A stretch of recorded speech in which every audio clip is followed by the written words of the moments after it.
Wow. Nice one. Cheers, brother. Cheers, man. Here's for the punny.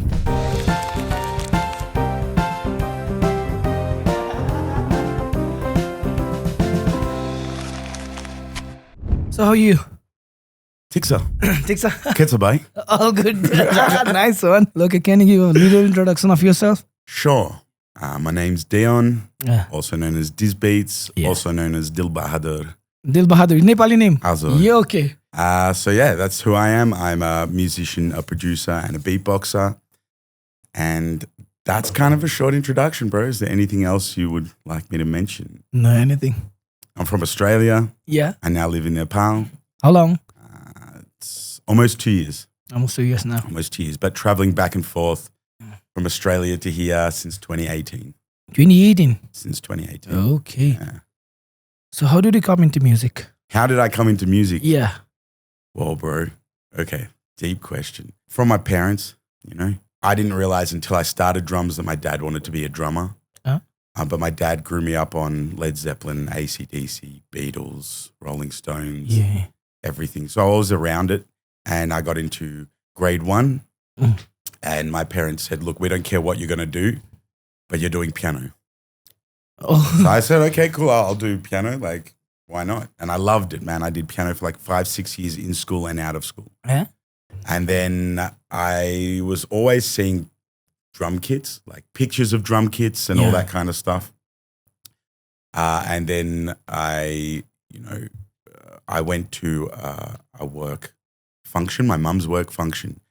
And it was somewhere up in the hills in Melbourne, in Australia. And there was a drum kit there. That was the first time seeing a drum kit like in real life. And as soon as I saw it, even till now, I've never had that spark from anything. You know how when someone falls in love with someone and they're like, oh, you know, you just know. The first spark. Yeah, when you meet that person, you know. Yeah. That's exactly the feeling that I got, right? So I walk in there. At the time, the people's whose party it was, their son, who was like maybe 13 or 14, he came out. He sat on the drum kit. He did like a groove. And I asked if I could sit on there, and I sat there the whole night trying to learn this groove. Okay. And then I left there and I said to my parents, look, I want to play drums. And they're like, all right, well, they got me a sticks and like a snare drum. And I had that for maybe 2 years. I got a teacher. And then my dad took me to my first concert in 2001. It was AC/DC. Okay. And that's when The first concert was in AC/DC. My first concert I ever went Freaking to. awesome. Dude, Come on. crazy. Like, I thank my dad so much for that, you know. And then he took me there, and, you know, I remember being there with my dad. We had our T-shirts off and Okay. going crazy and everything. And I left, and I'm like, that's exactly what I want What to do. was your age then? I was in grade 6. So I was like 11. I was 11 years old. Grade 6. Yeah. The first concert was AC/DC. What do you remember about the most about the event? Like, Me and my dad having our T-shirts off, dude. And like, obviously Hell's Bells, like Brian Johnson coming out on top of the bell. I mean, so much, man. Like the guitar solos, the Slash production. playing that riff. Yeah, man. and the coolest thing that I found at that age was there were big signs on each side of the stage that said no smoking, right? Yeah. And when Angus was doing his solo, like the lead singer Brian Johnson, he was like on the side just smoking underneath that sign. And I thought, whoa, this is the coolest shit ever. Like, this is super cool, you know? And then I left there and I'm like, that's what I want to do with my life. My dad was like, all right. And then, Supportive family. oh man, amazing. Like, I wouldn't be doing anything I'm doing without Family, yeah. Oh yeah. Like, So have they been to Nepal, your family? They have. They were here maybe 3 months ago. 3 months ago. My mum was actually here in the 70s. Okay. She traveled the world by herself, and she came here and, like, you know, she did a lot of trekking in Pokhara Okay. and stuff like that, right? So when she was in Pokhara, it was only a few huts around the lake, Yeah. you know? And then I took them there again and they were just blown away. I mean, my dad, it was his first time here. They came last year, but, you know, they loved it, bro. So they're coming back in March. Mhm. and then they're going to come back again in September next year. So they're really into So what Nepal. they really love Nepal. Oh, they love it, and they're super grateful to Nepal for what Nepal has been able to offer me. Yeah. You know what I mean? Like they're hugely. So they are like, that's where my son will go, something like that. Look, man, like I always knew from a young age, and I think my friends knew I was never going to stay in Australia. I didn't know where I was going to go. And before coming to Nepal, all I knew about Nepal was obviously Mount Everest and Kathmandu. But then coming here was like... When was the first time you come in Nepal? 2018. 2018. So I met Amit from AK-47. Yeah. We met in 2017. AK-47. Yeah. With Amit brother. Yeah. Yeah, with Amit Pradhan. So he was looking for a drummer. I bought the EP that he released. I learned all the songs. I went into the audition, auditioned with him. He really enjoyed it. I really enjoyed it. And he had a show booked in Melbourne. Yeah. So I did the show with him, and then he was like, man, like in a few months, do you want to come to Nepal and do a tour? And I was like, of course. Like every musician dreams of doing a tour, especially overseas, you know? Yeah. And that was it, man. Like I fell in love with this place as soon as I came. Like nothing's ever changed. The feeling has never changed, you know? So that was the first time, 2018. Okay, let's go back in the days. So how was it childhood? Amazing, bro. Yeah. I had a great childhood. My parents... You know, amazing people, dude. Like, you know, they worked really hard. I spent a lot of time with my grandparents because my parents did work, you know, very, very hard.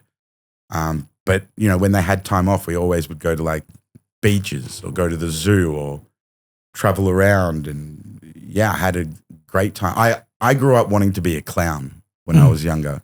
So I remember at home always putting on like face paint and doing plays for my parents, and you know we always had animals around, and I had quite a big backyard, and you know when I was younger I'd get naked and I'd dig holes and fill it up with water and make my own swimming pool. And Crazy, great childhood, man, crazy childhood, like great childhood. Are you the only child? No, I have a younger sister. She's 2 years younger than me. Okay. But we're very different, you know. Like she's not as wild as you. Yeah, she's pretty tame. Decent. Yeah. She's pretty mature, you know what I mean? Yeah. I'm not like that at all, you know? So who is a musical influence? As in a band or a certain artist or? Anyone. Any band, any artist? Well, obviously going to say AC/DC. That was a massive influence, you know? And yeah, like, you know, Led Zeppelin, AC/DC, you know, all the kind of, not mainstream, but all like the big names, you know what I mean? Yeah. The big bands. Yeah, the big bands really got me into it, I think, because of the size and the production and the sound and everything like that. So yeah, like, you know, AC/DC, Led Zeppelin, Rolling Stones, Beatles, you know, and then as I kept progressing, you know, Metallica came into it and Disturbed came in there and Rammstein came in there and, you know, even... Like I did a lot of hip hop in Australia, you know what I mean? Okay, yeah. So, you know, I did a lot of like live MPCing and beatboxing, beat production, editing vocals, you know. So I got into a lot of the hip hop. So like Tupac and Biggie and Big L. Big L's probably, you know, an amazing dude. There's a beatboxer called Razel. Okay. Right, and this guy's like a legend. Like what you know, in Nepal, what Sabin Rai would be, or what, you know, I got it. 1974 AD, or, you know, these guys, Nepatya, like these guys are legends. So Razel is like the legend of beatboxing. He's like the godfather. Like Skrillex. Oh, dude, I can't even tell. Razel is like the first guy I ever heard talk, like sing and beatbox at the same time. Okay. And I mean, this is proper like singing and beatboxing. This isn't like, sounds like it. This is, you could close your eyes and think a record is on. It's amazing, you know? So, so many influences, a lot of influence from like, you know, classical music, because my dad loves classical music. My grandparents love classical music, you know what I mean? Mozart, Beethoven, all of that. So picking up on all of that. I've been to a few sound healings when I was younger and all that kind of stuff, man. Like really, I think at a young age, you get influenced by everything because you're not really into something yet. Yeah. You're just like, it's like, you know. Finding out something. Yeah, it's like the first time seeing colors. You wouldn't be able to say what's your favorite color. Because there are multiple colors. Yeah, and you'd be just loving having color. So for music that was color for my life. So I was like, wow, like, oh my God, look at all this like variety and look at all these different expressions you can do and stuff like that. But yeah, the first two bands I ever heard was Led Zeppelin and AC/DC. So I have to say that was like, that's my kind of birth right there. So how long have you been beatboxing then? Beatboxing, I started. You used to beatbox before you used to drum? No. Or after doing the drums? In the middle. Okay. So like I had been in bands my whole life since I was 12, right? And then I got to an age, I think I was like 2011, and I had just finished with a hip hop crew that I was drumming in, right, called Inner City Science. Awesome guys. I had just finished that, and I still had my drum teacher, Darren Perkins, who's amazing from Red Drum. He's incredible. And I studied with him for like almost 20 years. So I was still studying with him. I was still practicing drums, still playing, but I wasn't in a band, and I wanted to perform because for me, I love performing, whether that's acting, whether that's playing on stage. I love performing, right? Yeah. So I wanted to keep performing, but I didn't have a band. So I was like, all right, there was a bar near my house that had open mic night. Okay. And I could hear, my dad used to kind of beatbox in the shower. I remember hearing him. He would do like guitar noises and stuff. And I just kind of would do that in the shower because, when you're in the shower, you just do whatever, right? And then I was like, okay, cool. Like, I'm going to go down. My friend's like, you should go down to this open mic night and just try it. So I went down to the open mic night and I beatboxed once, and people were like, that's kind of cool. And then I went every Wednesday, bro. Every single Wednesday, I just went and I beatboxed. And then people started coming, and then rappers started messaging me and saying, hey, I'd love to jam with you. So I started getting rappers to come in and then I found more like a jam up.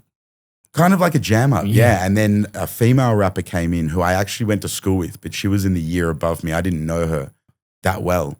And we had a mutual friend, and he's like, hey, I'm going to invite my friend. She raps. You should do this. Okay. So she came and rapped, and then she got picked up by a hip hop label. And then I went with her as her like DJ, beatboxer, producer.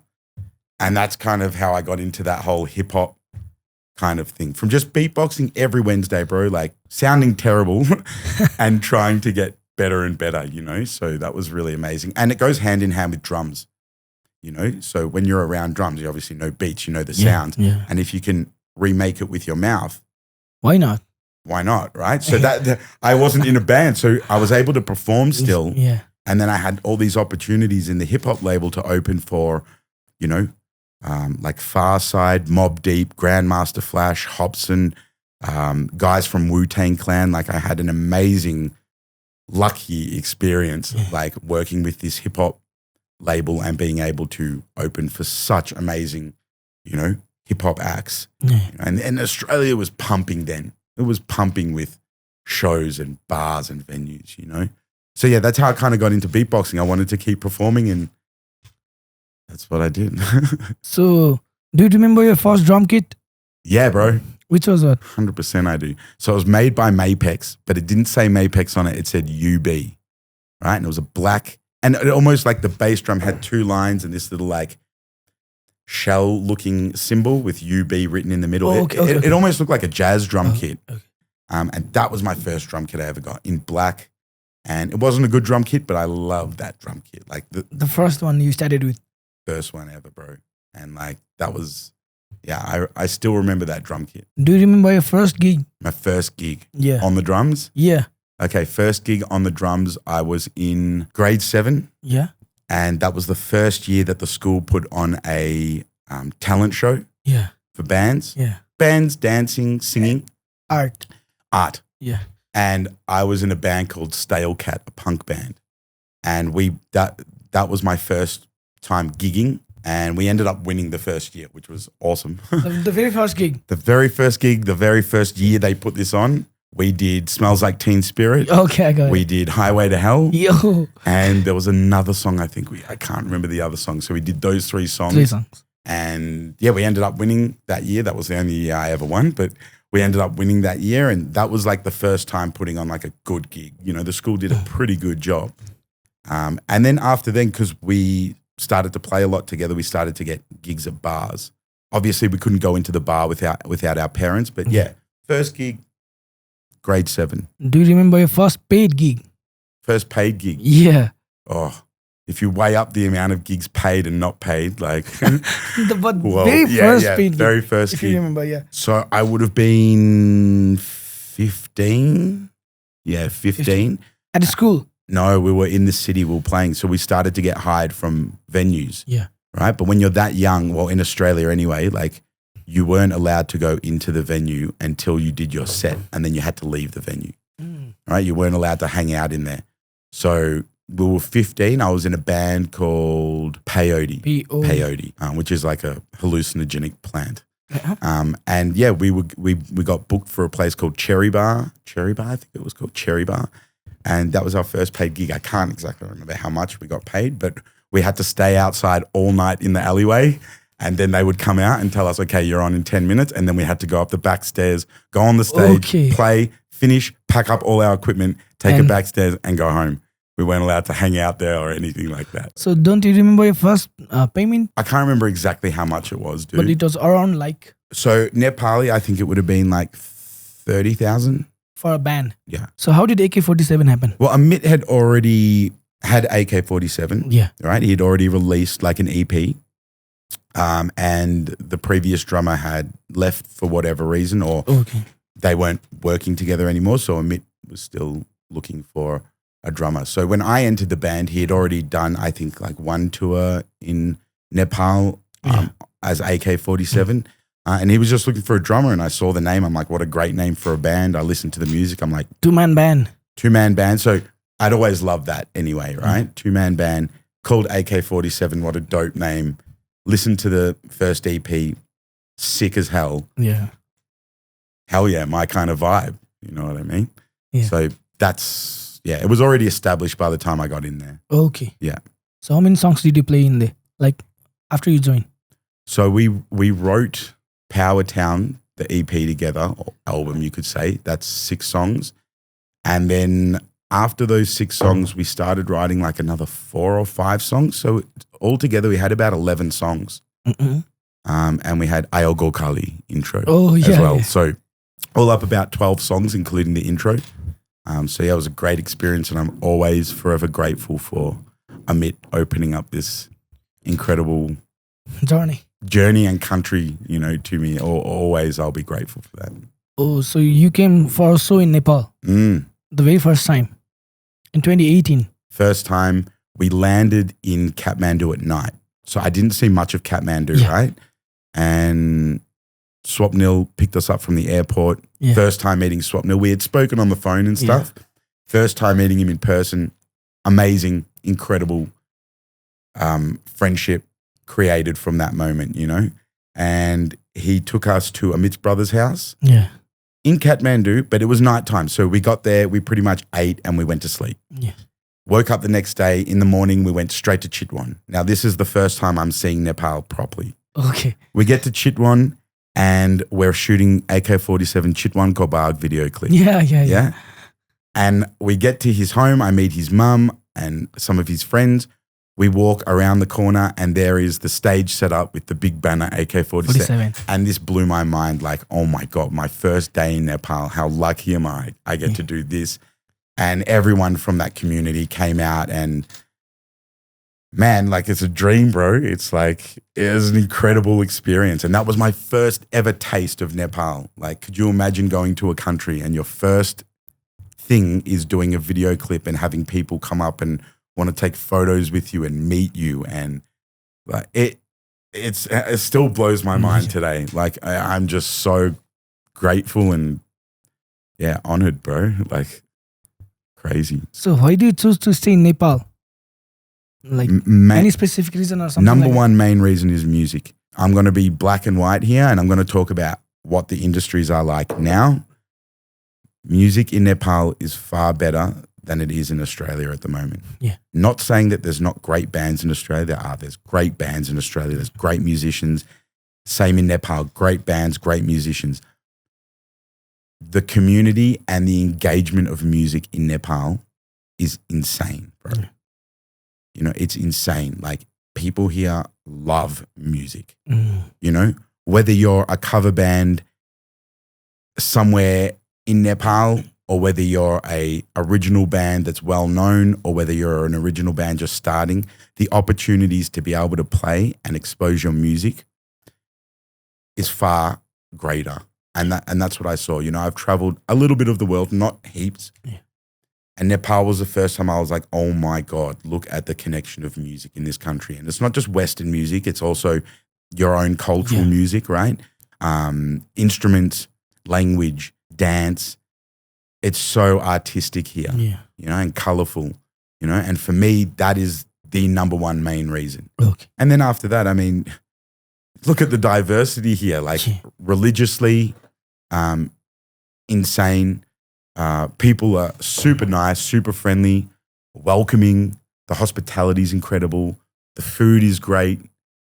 The history in Nepal, I mean, what Nepal has been through, and this, you know, small country in the middle of these two mega, you know, sized countries, you know, the pressure that Nepal have on themselves, you know, with all this stuff politically and everything. Yeah. But yet Nepali are still strong and still striving. And, you know, I understand a lot of Nepal go overseas for work or better opportunity, and I totally understand that.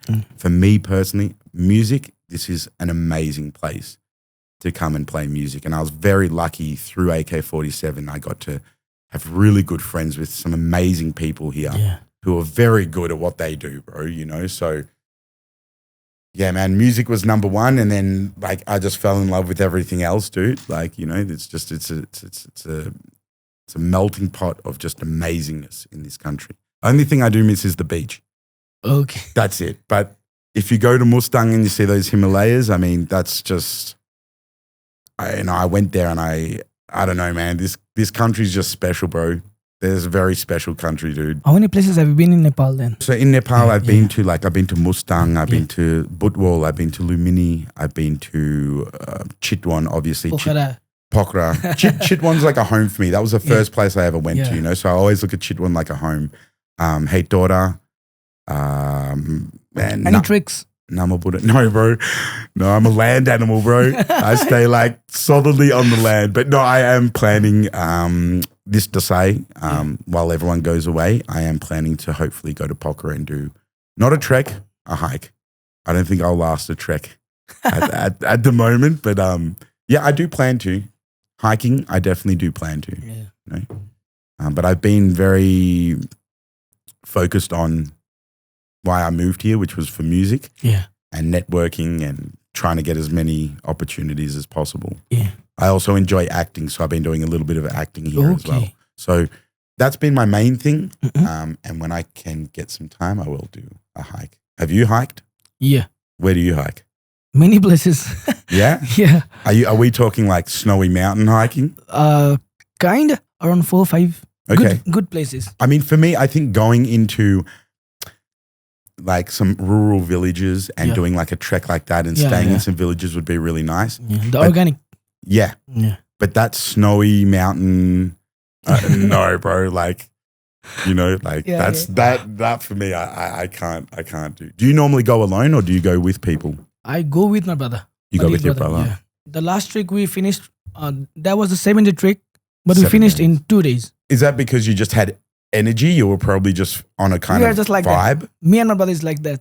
Was it a hard kind of hike? Or Yeah. Insane, bro. I mean, that's Nepali spirit there, bro. And after that day, we rested for a week. My legs didn't move, man. Dude, I'd be gone for like a month at least, dude. That's crazy. I'll show you the view after this podcast. Yeah, please. Insane. It's insane, man. That's what I mean. The scenery here in Nepal is, you know, people all around the world travel here to come and see this scenery. You know, it's incredible. And in Australia, you're not going to see mountains like you do here. I mean, there are mountains, but not like in Nepal. You know what I mean? 8 highest mountains in the world. Yeah. Yeah. I mean, even the other day, there was like a day where it was like quite clear. And I was at the Dungrey in Dobbigat, and I had never seen like that mountain, big mountains. Dude, man, it was like waves in a beach. You know? And it blew my mind. From a city, bro. Like, you know, every time I'm on an in-drive or I'm around in Kathmandu, like anywhere in Nepal, but I spend most of the time here. Yeah. And I just look around and there's mountains everywhere. And I'm like, wow, bro, like we're in the middle of this valley. There's like massive mountains everywhere. Surrounded by mountains and Yeah, dude. And on super clear day, you know, you can see the Himalayas and everything. And it's just mind blowing. Something very new to you, yeah. Yeah. And super motivating, bro. You know what I mean? I always look at Nepal like, you know, people in Nepal say, oh, you know, Nepal is like underdeveloped or we don't have systems like so-and-so country. But man, you guys are on the top of the world, bro. Yeah. That says everything. Yeah. You know what I mean? Like you're literally on the top of the world. Yeah. Insane. You know, so yeah, once again, what a special place, bro. Yeah. Let's get back to your music, man. Okay, man. So how did you start teaching drums in Nepal? So one of my great friends, Gautam. Yeah. Yeah. Yeah. One of my awesome brothers. He said to me that they were looking for a drum teacher. And, you know, great experience for me. In Australia, I had already done a lot of workshops with my drum school. So I didn't teach there, but my drum teacher, we would do workshops at the end of every school term, right? And at the end of the year, we'd do a performance. So I had some experience. And my drum teacher is incredibly amazing at teaching. Like this guy is next level. So I picked up a lot from him. And then here, Sangeet Patsala was looking. He said, Gautam got me an interview. I went there. We had a chat. I looked at the school and everyone's vibe just was cool. And I got into it, like, you know, pretty quickly. So I was there for about 1.5 years. Yeah. How was the experience? Yeah, great, man. Amazing. Like Raziv, I can definitely call him a brother. Like me and him have had some great times. We've jammed together at Hayes. Yeah. We got along really, really well. And the students were amazing, dude. Like, you know, I understand it's difficult to do music, you know, so students would come and then they would disappear and then they'd come back again. And I get that, you know, but they were so respectful and they were so like keen to learn. And yeah, they were very, just super respectful, super into it. You know, anything I said, they did. You know what I mean? Any questions they had, we always spoke about it. It wasn't like strict as in like, come in here, sit down, don't say anything. You know, we always tried to, you know, especially at Sangeet Patsala, always looking at how can we better lessons for the student. Yeah. So asking the student, like, are there a particular style you'd like to learn? So it's very cool, man, because it wasn't super strict. Yeah. You know, we had a curriculum and then there was ways to kind of maneuver with people depending on like their ability or what they actually wanted to get. Did they want to do double kick? You know, did they want to study double kick a lot? You know, so it was great to have that thing because I learned a lot, bro. Like I learned so much from teaching there, but the kids were great, man. Really, really cool. Some of them I still talk to now. Like they're awesome. Really awesome. Cool, man. So are you into bodybuilding or something like that? No. I honestly, like I love growing up and watching the weightlifting at the Olympics, you know, but no, I am not a bodybuilder. I love exercise. I think it's great. I love going to the gym. I hate running. So lifting weights is like awesome. You know what I mean? But no, dude, no, I'm not into bodybuilding. So how do you survive here in Nepal as a musician? Look, music in general, whether you're in Nepal, whether you're not in Nepal, is difficult, bro. Yeah. It's always difficult. It's a very difficult industry. 1 year you could make this much money, another you could make zero. Yeah. And, you know, I'm not taking anything away from anyone else in any other job, but when you have a 9-to-5 job, you know, you go to that office, you do the work there. Same thing. Every month you're going to get paid.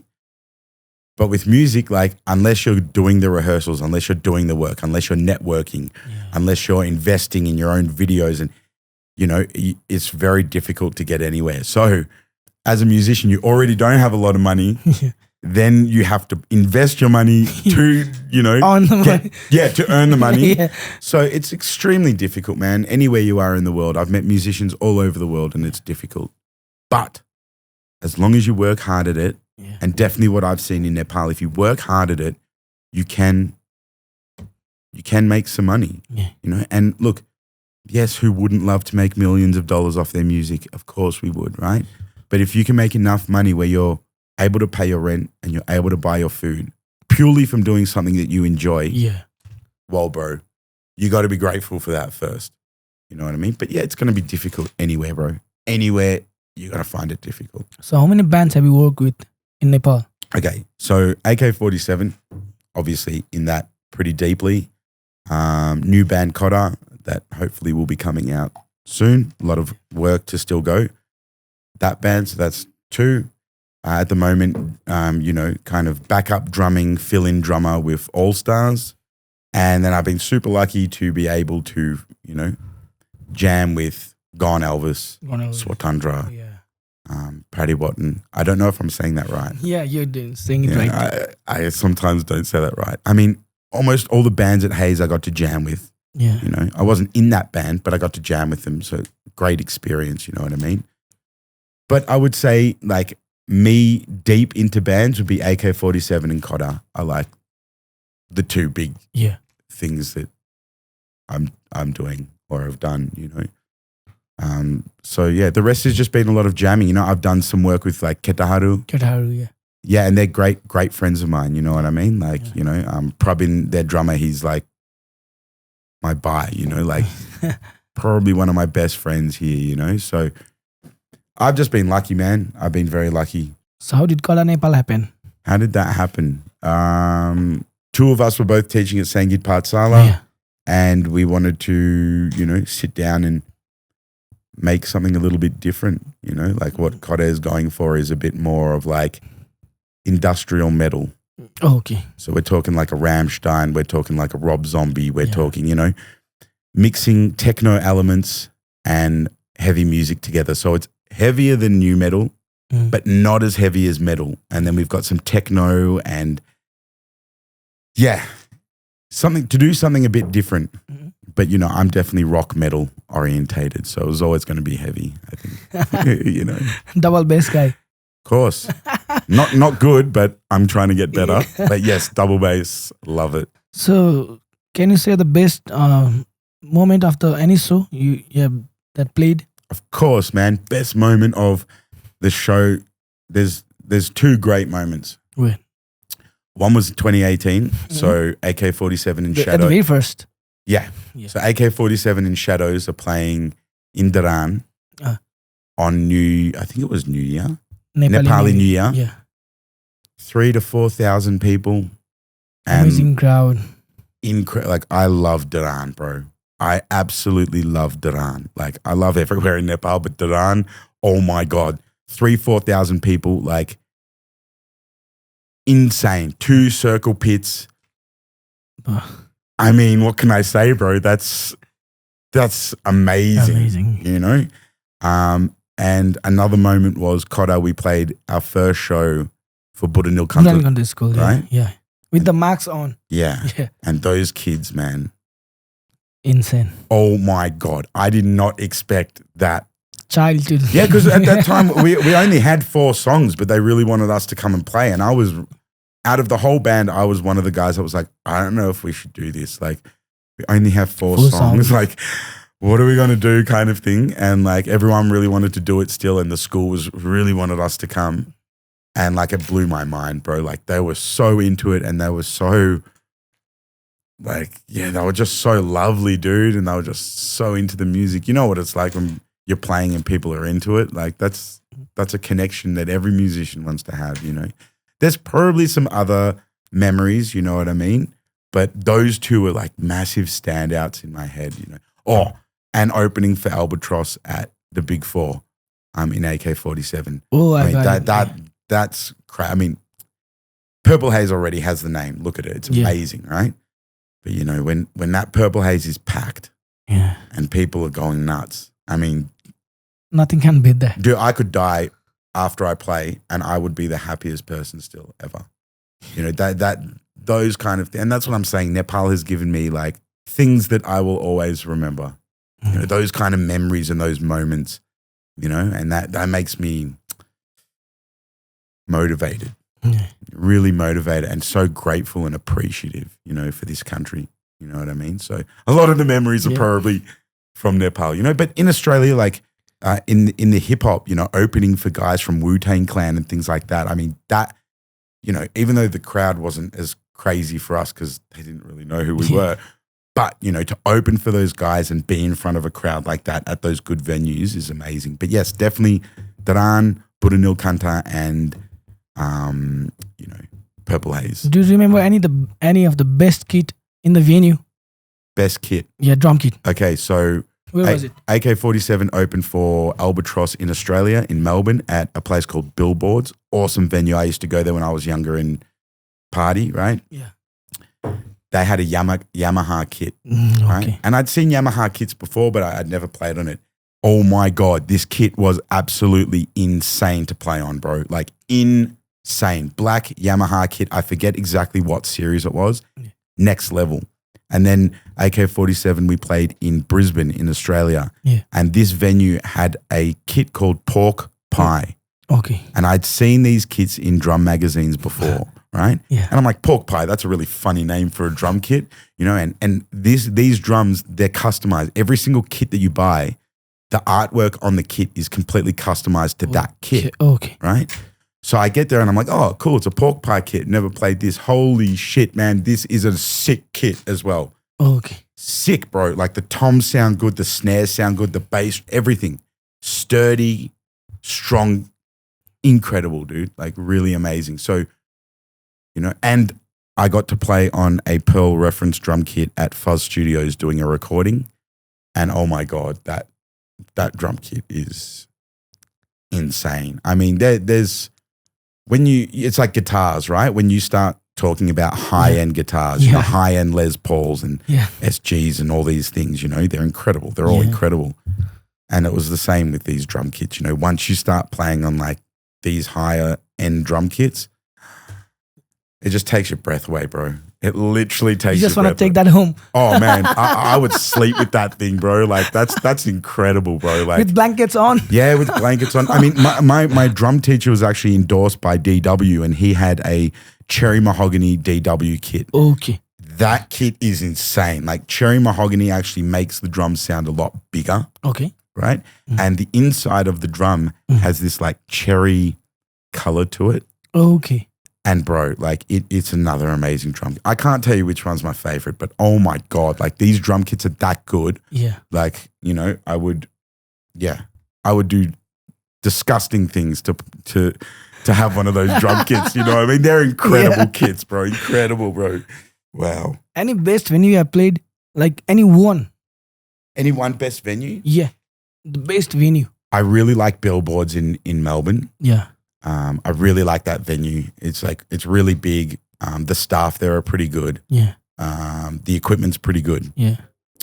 Purple Haze, honestly, like I know I'm a sucker for Purple Haze, but I really enjoy that venue as well.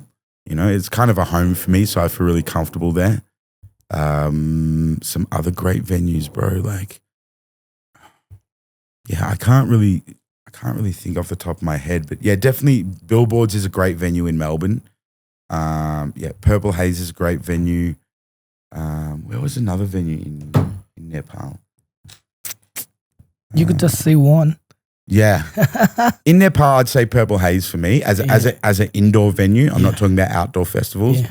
As an indoor venue, Purple Haze is definitely the best for me. Yeah. As a musician playing, I don't know like what people think about sound or anything, but as a musician playing, Purple Haze for me was the best. Yeah. And in Australia, I would say Billboards was probably the best place I played. So which Nepali food do you like the best? Takali. Takali. 100% Takali. What do you like about Takali? I'm a big Bart fan. Yeah. So I have like a bit of a nickname of Bart Mara. I love Bart, bro. So, for me, and I've always loved curries. My parents always grew me up with different cultural foods. Yeah. Right? So whether it was Chinese or Middle Eastern or, European food, whatever, because I have Polish background, right? Yeah. So my grandmother used to cook a lot of Polish food, right? So I was always open to it. But when you have Bart, when you have Takari, when you have all these different sides, Mustang Alu. I mean, who doesn't like Mustang Alu? Alu is like the king of vegetable. Yeah. You know what I mean? Yeah. Mutton is kind of like one of my favorites. Man, like the pickle, the atza, like, come on, man, you've got like all these different things together and you mix it all together. You get to eat with your hands. Raw. Dude, that for me, I mean, I love almost every single food in Nepali, in Nepal, right? But What do you don't like? Olives. Okay. I don't like olives. I've tried. I just don't like olives, but that's it, bro. Which place do you like the most in Nepal? My God, that's so hard. It's like if you had a son and a daughter, who would you love more? Right? Like that's a pretty impossible question. Then you can say two. Oh, it's so difficult, dude. I mean, look, I really love Pokhara. I love Lakeside in Pokhara because I grew up on the beach. So being near the water and it's a very like relaxed lifestyle there. However, I love Kathmandu because, especially for music, there's like so much that you can do. There's so many bands you can go and see. There's so many venues you can, play at.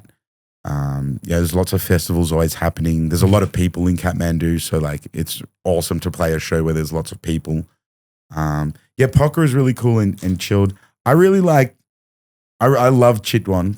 It's a very close part to my heart, Chitwan, because that's the first place I went to and I spent a lot of time in Chitwan and Garmi Manpasa. I absolutely love hot weather, man. So like Butwal, Lumini, Chitwan, Lumini, I really could kick back in Lumini. I don't know, bro. That's a really tough question, man. You really put me on the spot, bro. Like that's hardcore. Okay, what do you don't like about Nepal then? There's no beaches and I can't eat beef. Like, that's it, That's bro. only the two things. That's the two things, man. Okay. Any favorite Nepali bands? Oh yeah, I've got heaps of favorite bands, bro. For my style of music that I would sit back and listen to, I love Jindabad. Every single one of those guys in that band are so incredibly good at music. It's kind of scary, Obviously, Shadows, one of the first bands I ever listened to in Nepal was Shadows and Cobweb. Cobweb, okay. Right? So me growing up, it was AC/DC, Led Zeppelin. For Nepal, it was Shadows and Cobweb, right? So like Shadows, obviously, very good brothers of mine, but love the style of music that they play, We're going to go for a bit of a list here, okay? Obviously, Albatross. Yeah. Amazing songwriters. What a kind of sound that they have. Yeah. You can tell when it's Albatross playing, Elements. I mean, the guys from Elements are awesome dudes. Really amazing dudes. I've hung out with them a few times. Amazing dudes. But oh my God, what a sound. You know what I mean? Yeah.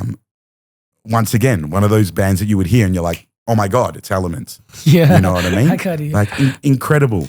Nepatya, like legend. Every single song I've heard of Nepatya is insanely good. Original folk rock. And still when it gets played today, even in Hayes or anywhere, people still go nuts to those songs. You know how hard that is to do? Do you know how hard it is to write songs that are like still relevant in like 60, 70 years and longer? It's crazy, you know what I mean?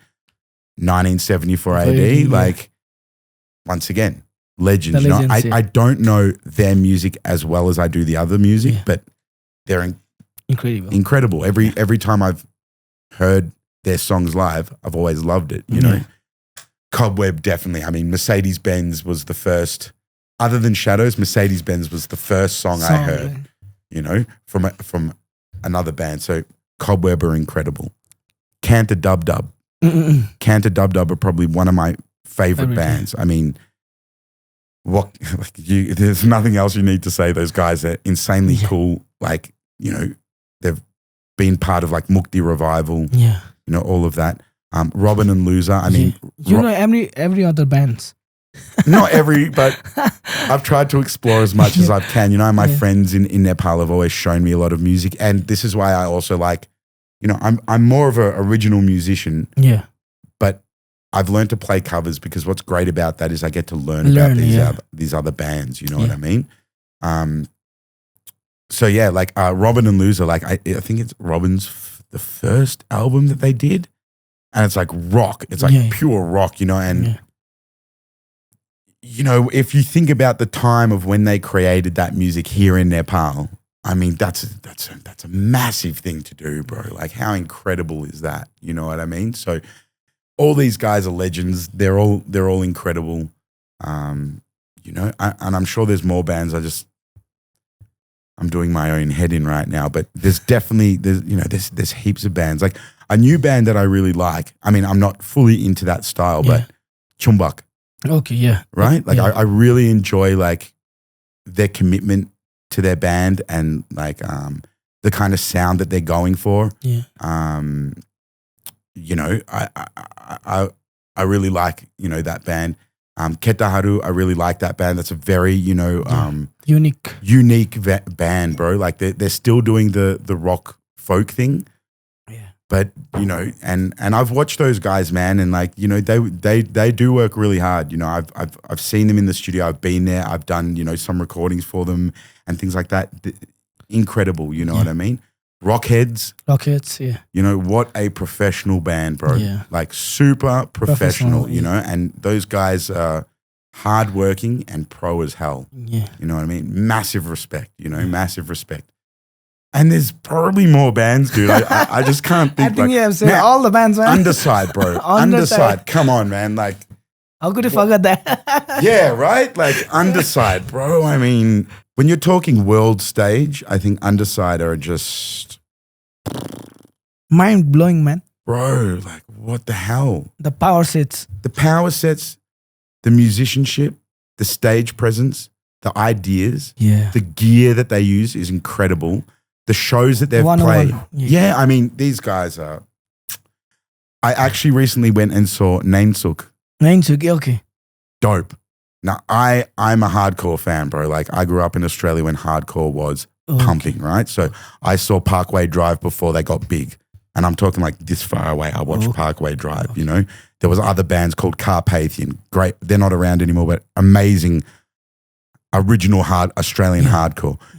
When I watched Nainsook, I was like, wow, okay, these guys are young, but man, this is hardcore. This is good, man. You know what I mean? So I really dug them. And that's what I mean. In Nepal, you got all these new bands coming out all the time and it's dope, bro. It's dope. So, you know, that's a handful of the bands that I really love. You said, I think all the bands, man. It's pretty clever, man. I said you one and you told all the bro, bands. It wouldn't be right to just say one. It would not be right. I mean, there's that many amazing musicians and bands here. It blows me away. Any favorite Nepali song? The one song? The one we spoke about. The Napatya song. Sakar Nani. Dung dung dung dung dung. That one. Epic song. Like, that's, I don't know why, but for me, that's just, I really love that track, man. Yeah, I really love that track. So we have some photos of yours. Photo? Yeah. What are you doing, bro? No. Just share the memory with us. All right. So that photo was 2017. The first time? That's when I had just recently joined AK-47. So I'm just looking at my drum kit setup because I forgot that I used to set it up like that. So I would take one of the toms, that's meant to be on the front, the rack, and I would put it as another floor tom because I always love having two floor toms. Okay. And then that cymbal that you can see that has the holes, and man, I smashed that in like a couple of weeks. That's dead, you know, but I forgot that I had one of those cymbals. But yeah, that was like, now I was officially in AK-47. So yeah, I remember Amit taking that photo and like posting it. The first photo shoot. Kind of photo shoot, but the first time he had released like, this is the new AK-47. drummer. Yeah, the new drummer for AK-47. So yeah, awesome memory. You look different, man. In what way? You almost look younger. No tattoos. I had tattoos, but I only had the chest and the back one then. I hadn't done my arms yet. No, there isn't. Yeah. Okay, we'll talk about that later. Okay, cool. The next one? Okay. Dope. Oh, wow. Okay, so like I am endorsed by this brand from Australia. They're made Rec. So they're made, Rec. So they're made in Turkey, but this is an Aussie guy. And yeah, I got endorsed by these guys on their artist list. And man, the Inferno Dark, the big one, that's probably like my favorite cymbals that they make. You still use it? Yeah, so my parents just recently bought me over these two cymbals exactly. So I've got them at my place here. I've got to use them, man, because I was super excited when I got those two cymbals. Yeah, man, because that big one's that's a 20-inch, and I love big cymbals, you know? The big sounds. Love it, bro. Love it. Oh, wow. Okay, so this was the girl that I used to work with in the hip hop. And there's a big artist in Australia called 360. He's a rapper. Yeah. And we were on his tour. Yeah. So this was out of Melbourne. I forget where this was. When you used to beatbox. Yeah, I mean, I still beatbox now. Yeah. But this is when I was like doing it. Yeah. And yeah, this was for that show. So that was an incredible tour to be on because 360 is a huge artist. So it was really incredible to be on that tour. So, do you miss beatboxing in Nepal? Like we don't have platform for beatbox here. Like perfect, like a music. Yeah, platform. there's not a big thing, but I meet a lot of people who can beatbox and they're really, really good. Yeah. You know what I mean? So, and I've done a bit of beatboxing here. Yeah. I think that's the beauty about Nepal. There's so much that's still untouched. So there's so much to still do. So yeah, I think beatboxing will become hopefully part of the industry here. Yeah. You know? So next one. Great man. So this was AK-47. We did a photo shoot. Yeah. And like, I don't know what I meant to do in photos. So this was just like, I don't know, it just kind of happened. It was around like 2019, 2020? Yeah. Yeah. Kind of? Yeah. In Australia? Yeah. In Australia. So that's me eating my symbol. The next one?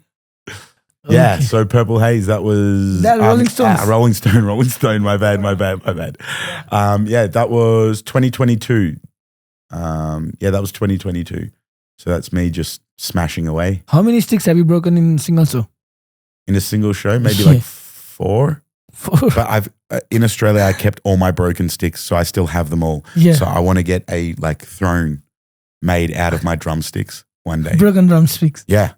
I kept all of them. Now when I'm in Nepal, if I break drumsticks, I will generally give them to the people in the crowd. Yeah. You know what I mean? I'm not going to carry my sticks here. But in Australia, I always kept all my broken sticks. And I've got a lot there. You know what I mean? Cool. Yeah, so this was the first show of Kada. Yeah. Yeah, that's great, you know. Who made the plan to wear the max? I don't think it was one person's decision. I think it was a group. Yeah. It was like a group thing, you know, and talking about what we wanted. And I think I had the idea of having demon masks. Yeah. Can't remember, but yeah, it was the idea of like, let's do something a little bit different. And I feel like a bit of a demon. So you like that? Yeah, I like my mask. The best memory about this show? Best memory? Yeah. All the kids chanting Kada, Kada, Kada before we got on stage. And then when we got on stage, there was a small group of people chanting my name. And like that for me was like, what the hell? How do these people even know like who I am? What the hell is this? But yeah, that was awesome, bro. Because especially the guitarist we had at the time, Ritayu. Yeah. He really wanted to play a show. And I don't think he had played many shows. Yeah. And this was like a big show for him. So it was amazing to sit back on the drums and watch him have a really good time. You know, that's what I love being in a band. I love to rock out, no doubt. But I love seeing my band members rocking out. You know, for me, that makes me feel good, really awesome. So yeah, that's a good photo. So this is the photo shoot of Kada. Yeah, so this was our first photo shoot. Yeah, a lot of fun once again. And you know, it was a lot of work getting the mask done and the jumpsuits and everything. Yeah. So seeing it all come together. Where do you get that mask from? Man, I forget their name, but incredible group of people who live in Kathmandu. Some of the only people that actually do this kind of stuff. So we went to them to get it made and they were awesome. Like they knew exactly. Are they wooden masks or what? No. They're not. No. They're foam and made. Plastic. Okay. Yeah, but they did an incredible job. And I'm sorry, guys, I can't remember your company name, but that's fine. yeah, they're incredible, man. Like when I told them we want to have demons, Yeah. you know, the keyboardist, the ninja, he was also going to be a demon, and something happened and we had to change his thing. So we thought ninja, because we've got this whole kind of anime kind of vibe. So the lead singer is a samurai, we're demons, and he's a ninja. And as soon as I told them like we wanted demons, like they came up with the design and it was perfect. Yeah. Like we didn't have to touch or change anything. They were like so on it. So yeah, it was really cool. Oh yeah, these are my toothpicks. This. Yeah, these are my toothpicks, bro. The off drum. Yeah. Broken drumstick. Yeah, dude. Yeah. So like once again, like I love to practice. You know, I really enjoy practicing at home. So I practice a lot. And these were all done on an electronic kit. On electronic kit. So you can see in in the background, that's my electronic kit in Australia. Yeah. And I would break them on the electronic kit. I broke electronic cymbals. Dude, I can't even tell you the amount of like electronic cymbals and sticks that I've bloody replaced. You pull your anger in drums? I don't think it's anger as much. I think it's just passion, bro. I love it. Cool. Okay. Oh yeah, double bass. Dope, man. Yeah. Oh, dude. So this is at Purple Haze. This was opening for Albatross in 2022 at the first Big Four festival. And man, like that was the first time playing on 2 bass drums. Normally I have the double kick pedal, but when you play on 2 bass drums, you're using single pedals on each one, and the control that you can get, it is the greatest feeling in the world. I felt like I was sitting behind a tank, you know, an army tank, like so powerful. And Samir from Hayes, Samir Shrestha, my dear brother, he actually took this photo, and man, like he's an incredible photographer. Yeah. And the guys at Hayes, like Galton was the one that put all of this together. And you know, the funny thing about this, like I was so pumped for this show. I played so hard. Yeah. I almost felt like I was going to vomit. And Albatross were playing after, and Galton came onto the drum kit, and all the skins were loose. All the lugs were like coming out, and he had to like tune everything again. So I felt really bad about that. But yeah, man, like what a kit. Look at that. Like that's amazing to play on, bro. You know, that's great, man. Dude, incredible. What is the most memorable moment in this, like this show? The fire, bro. We had fire on stage. Fireworks. No fire. Okay. On each side, you know, that and the crowd. I mean, the crowd were insane, you know. Well, I didn't expect any of these photos to come up, bro. Do you like that? I think it's a great idea, bro. So do you have any Korean drum kit like here in Nepal? I recently bought a electronic kit. Yeah. It's like a Chinese brand. Yeah. But I recently bought that so I could do a lot more practice at home. Yeah. In Australia, I've got a Pearl drum kit, and I've got an electronic drum kit there. But here, it's just the electronic kit. And I did bring my cymbals over, my kick pedals, and my snare drum. So I use a Joey Jordison Slipknot snare drum, and I've modified it in little ways that only drummers would really understand. And yeah, like that snare drum is... Like if you could play in any bands of Nepal, what it would be? Like which band would you play? If I could play in any band in Nepal, what band would it be? Yeah. If I was good enough, I'd love to play an Underside. Underside, come on. Yeah, I mean, that's you know, I'm a heavy music guy. Like that's really my kind of vibe. Yeah. However, John Rye, like I watched him a few months ago on the side of the stage. I forget where it was. It was an outdoor show. Yeah. And they've actually got some rock songs, bro. Like it's not just, you know, pop songs. They've got some pretty kick-ass songs, dude. I was looking at that. I'm like, oh man, that would be pretty fun to play. You know what I mean? But for me personally, like I love to get my hands on anything, you know? Anything new or something like that. Just anything. It's always going to help me. You know, in Australia, I played in funk bands, grunge bands, rock bands, metal bands, whatever. Yeah. I just love playing all of it. I really love playing funk. Okay. You know what I mean? I really love playing funk. Another band that would be great to play with would be like Edge Band. Yeah, because like the musicianship with those guys is like next level, you know, and GD's like a good friend of mine, you know, and he helped me get a lot of like a few workshops in Pokhara, and he's an amazing drummer as well. I think that like, Underside, I've got a massive passion for Underside. So So let's talk about your tattoo now. Oh, okay. So what are the stories behind your tattoo? First one is Saraswati. Uh-huh. Okay, so this was the first time I came to Nepal, 2018. I think we had finished the tour and Shadows were doing the countdown at Purple Haze for Nepali New Year. Yeah. I spent 9.5 hours getting this done straight. Okay. And then I went straight to Purple Haze. And what happened with Saraswati is that Amit's brother took me out to some temples, Anup. He took me out to some temples, right?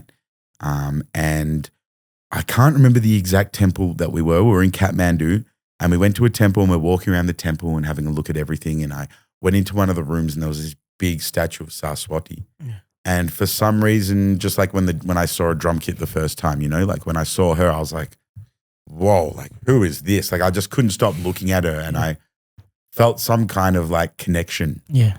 Right. And I'm standing in there, I'm looking at her and then Anup comes in and Anup's like, you know who this is? And I'm like, no. And he explains Saraswati, like, you know, the goddess of knowledge, like arts, creation. And I'm like, well, that's exactly why I'm in Nepal. Like that's how I ended up here. Like none of this was planned. You know, I just ended up here. So like for her to be like knowledge, arts, creation, perfect. Yeah. So I got her done. And then 2022, I got Siva done. And, you know, I mean, Siva is Siva. Like, my God, look at this guy. You know, he's not just is he, you know, the destructor, but it's also new beginnings, which I found really amazing because I think in life we always find it scary to end something. Yeah. But once one door closes, another door always opens. And I'm a big believer in life, when you want to do something, there is something you're going to have to sacrifice, whether that's living away from family or, you know, saying goodbye to a friend and then another friend comes in or, you know, anything has a sacrifice to it. So Siva's also like, you know, he's the rock star. Yeah. You know, what can you say about Siva? It's Siva, man. So like he kept coming around in conversations in my life. So I'm like, okay, well, I know who Siva is. Like I'm getting at Siva. And then what happened was last year when I moved here, right? Like previously I had known about Hanuman. Yeah. I didn't know much about Hanuman. I just knew he was, you know, he looks like a monkey and that's it, you know. And then what was happening last year was I went for a walk by myself around Durbar. I was living in Tamil. So I went for a walk around, not Durbar, Durbar Square. Durbar Square, okay. Yeah, what's the main Durbar Square called? Which one? Basantapur Durbar Square? Basantapur, right? So I'm walking around there and I kind of just stopped at one point and I looked over and like there was the statue of Hanuman. And I was like, okay, cool, Hanuman. Awesome. That's where he's like one of the temples are. Great. I can remember that. Then I went to a movie that was getting done by my friends from Fuzz, like Rohit and Trishala. Okay, right? They're doing a movie. So I went there to kind of just help out and network and be around. And I was in one of the rooms sitting there. I was in a family home, a typical Newari family home. And I was sitting there and I look at the wall and there's Hanuman like there. Then, you know, the little kids that sell the postcards. Yeah. So I had gotten to know a few of them, right? So they weren't trying to sell me anything, but they were hanging out with me somewhere around in Tamil, right? And they were sitting next to me and I bought them like some like fruit drink and whatever. And we're sitting there and I look over and she was holding cards and the first one was Hanuman. So Hanuman just kept coming into my life and I'm like, what is this about? So I bought 3 or 4 books on Hanuman. Ramayana. There's another book that this Indian guy wrote purely about Hanuman. Hanuman Chronicles. Okay, Wow, bro. Blew my mind, that book. Then you might also know then Hanuman Chalisi. Yeah, I've got 3 of them. I carry one in my wallet, a little one. Yeah, this small. Then I've got like a medium one that stays under my bed, under my pillow, sorry. Yeah. And then I've got a bigger one that's with my collection of books. So I started reading about Hanuman and like, obviously the story is legendary. Plus his like devotion and his loyalty and his strength. You know, and I was like, whoa. I love this guy. And I still love Hanuman to this day. Like, you know, even when I get sick, I'll put on the Hanuman Chalisa on my phone and just like let it play. I don't know how to do the Hanuman. The wave of energy comes. Yeah. And just what he represents and what he's done is pretty amazing. So for me, arts and knowledge. Yeah. New beginnings. Strength and loyalty. Strength and powers. Yeah. Like that's amazing. So let's see who comes down here next year. This is going to be the next one. Looks great on you. Yeah. Let's see who it is. So do you believe in God then? I believe in God. Yeah. Yeah. I'm Jewish background. Okay. Yeah. So I'm Jewish. But like, I find all of it amazing, and I find a connection to all of it. Whether it's the Quran, whether it's, the Torah, like the Jewish Bible, Christian Bible, whether it's chalices or stories, like all of them have a good message behind all of them, and they all come back to the same thing. Down my bloodline, way down is Viking. Scandinavian Viking. Yeah. They had Odin, who was the main god, and then you've got Thor, and you've got Hela, and you've got a bunch of them. Yeah. I'm sure if you looked into the African culture, they've got certain gods or certain things. You know what I mean? Yeah. I am so into all of it, dude. I think religion, as diverse as it is, it's all amazing. Like, how boring would life be if everything was just the same? That would be really bland. So I love that there's all these different stories and colors and ideas and beliefs. I think it's all amazing.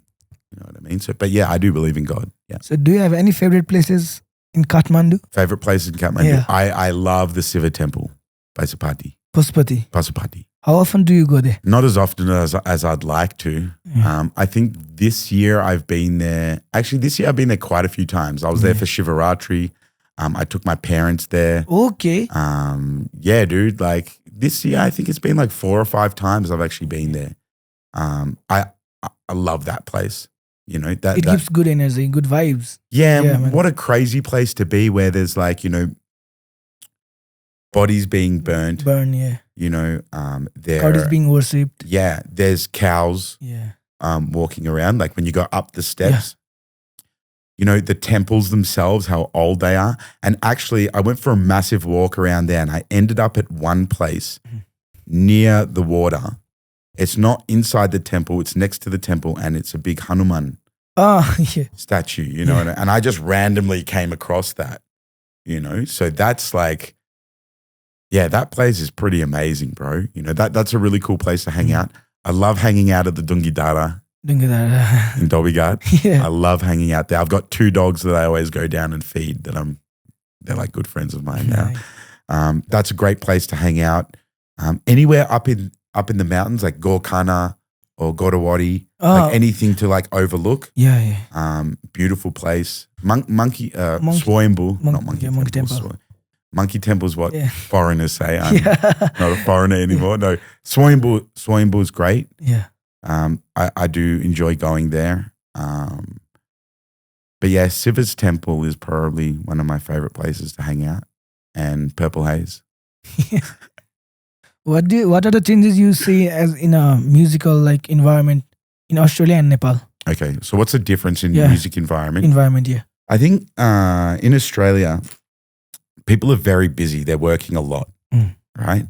So, and things are very expensive. So the amount of time that people get to actually go out and enjoy music isn't as much as it used to be. And venues aren't around, like there's not as many venues as there used to be. So it's that's a bit difficult. But in Nepal, I'm not saying people have a lot of time, but people make the time to be involved with entertainment. Yeah. And it's a big part of the culture. Yeah. Whether it's storytelling, whether it's dancing, whether it's bands playing music, whether it's mantras being said or chanting. Nice. It's always in the culture here. So it will never disappear. And, Nepali love to party, bro. That's one thing. They're very good at it, know. So that's an amazing thing. In Nepal as well, Western culture and Eastern culture, people love to mix those things together. In Australia, it's very Western culture. Western culture, yeah. Here, there's a big mix. So there's all these new things coming out all the time. New bands exploring new areas and things like that. So the excitement for music here and entertainment is huge.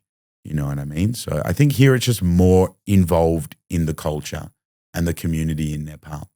You know, so they're the biggest differences that I see. Can you name some of the mountains of Nepal? Annapurna. Okay. Everest. Yeah. That's all I know. I feel really bad because I don't climb mountains, bro. Look at me. I'm not climbing a mountain, dude. Yeah, sorry. Do you ever wanted to go there? No. Why? Look, when I went to Mustang, like there's the mountain that Siva still lives on. Yeah. Right? Beautiful to look at. Yeah. Hell no would I climb that. Absolutely not. For example, if I go to Chitwan and I see a tiger, I am way better off observing it from a distance and showing respect than I am going up to it and like patting it. Or like a hati. Yeah. Like hati, I love elephants. I love elephants. I'm not going to go up to an elephant. Then you definitely love Lord Ganesha then. Oh, of course. Ganesh is like, you know, he's there in every worship.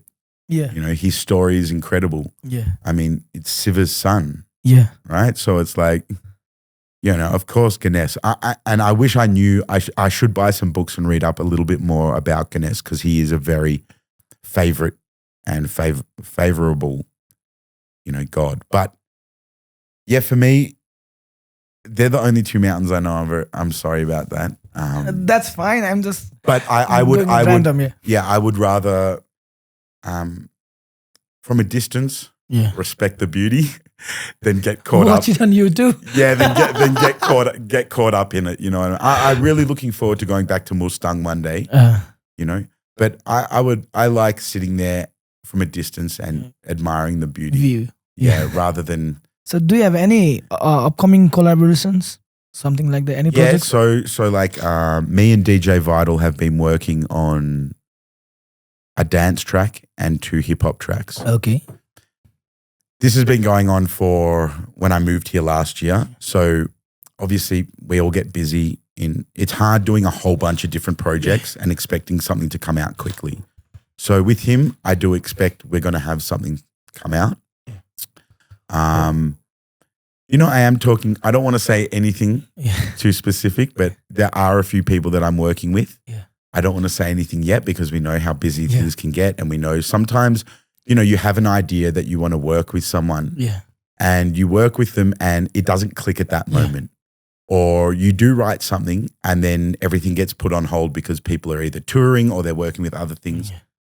The best thing that I can say to musicians is just lay seeds everywhere. Yeah. Even if you write half a song with this person, start it at least. Because it might not be now that it comes out, or it might not be now that it's the vibe that it works, but it might be 6 months, could be a year later, could be 2 years. I know bands that have been working on albums for 5 years, you know what I mean? Yes, there are things that are going to come out,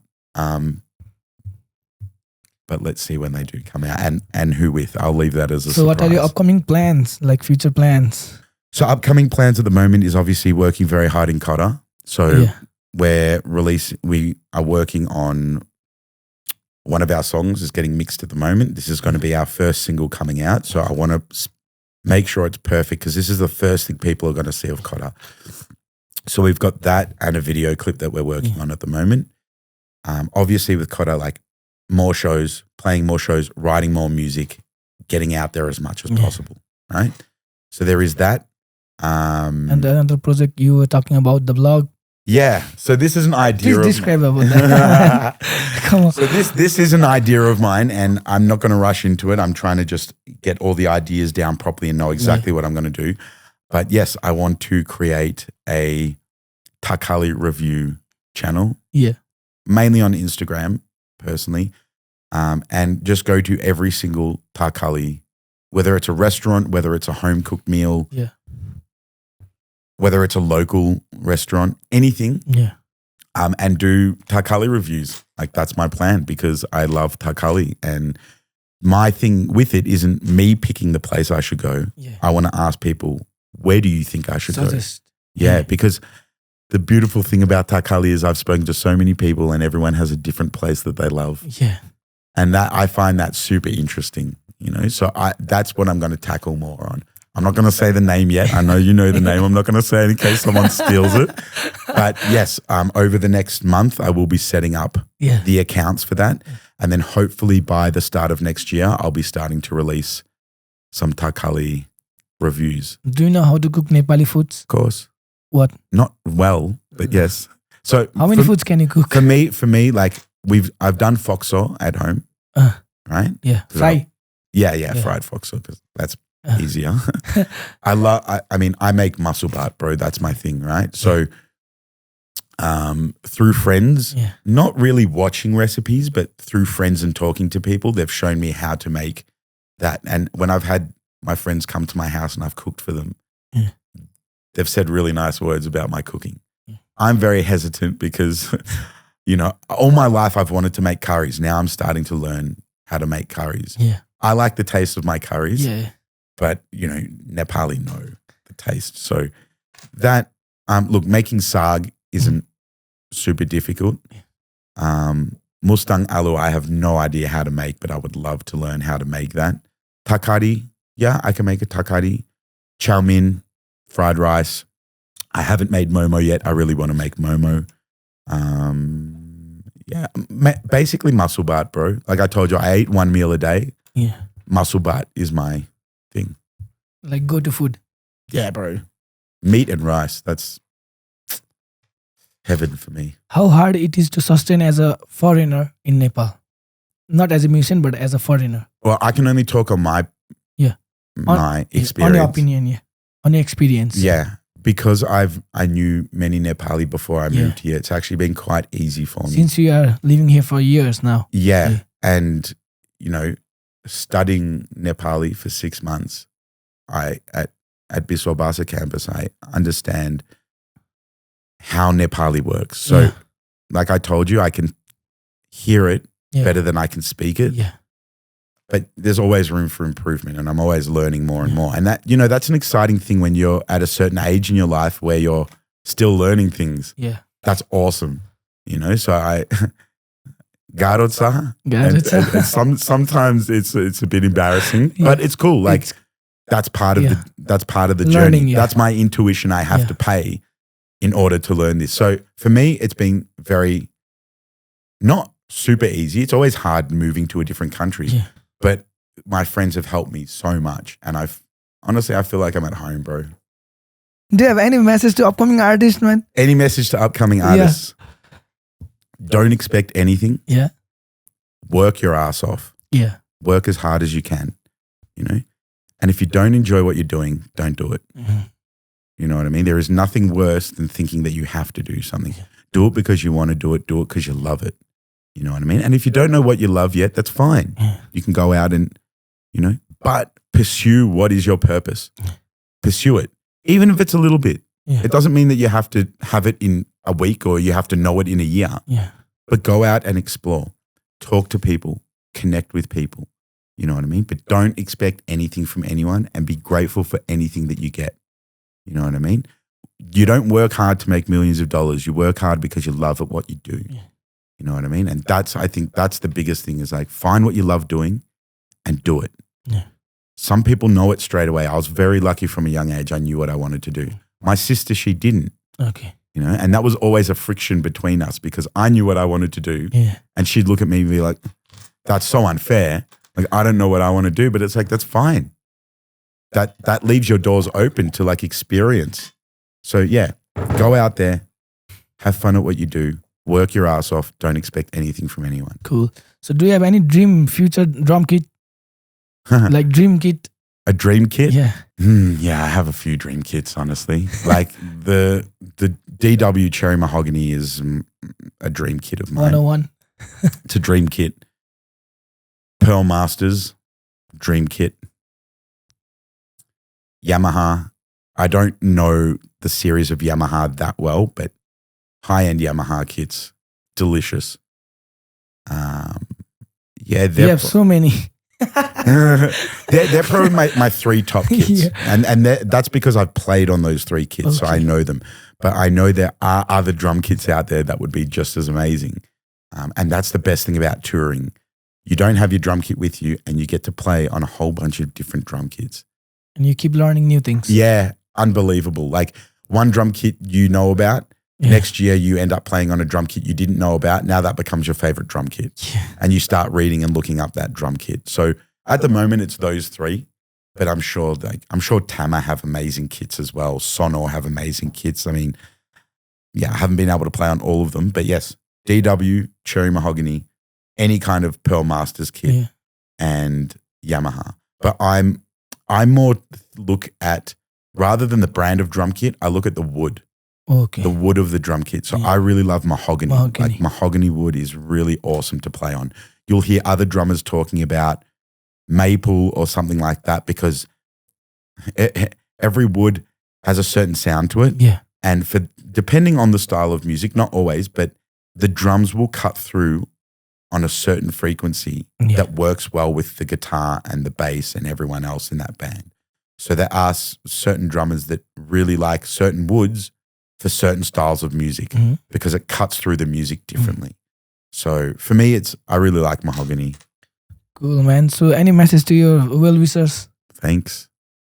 You know, like anyone that's like, you know, ever supported me or come up and spoke to me or given me a nice compliment or gotten a photo with me or bought me a beer or, you know, any kind of connection like that, you know, I'm just so grateful. So I thank anyone that's ever, you know, come up and had a chat with me or has enjoyed my playing or has welcomed me here and, you know, made it very nice for me here. Did I miss something? Anything? Not that I know, bro. You're the podcaster. You're the pro in this. I just talk, man. Sure, man. Then let's wrap up. It's okay. It's already like 1 hour 46 minutes, man. Oh wow. Okay. Sure, man. Cheers. Cool. It's a wrap up, man. Thank you, my bro. Thank you so much. So THL Music presents Melodic Moment with Aryan. So we have Dion as our guest today. Dil Bahadur. Yeah, Dil Bahadur. Dil Bahadur Dion, the guest. Yeah. So it's a wrap up. Thank you so much. See you on next episode. Thank you so much. Thank you. Bye.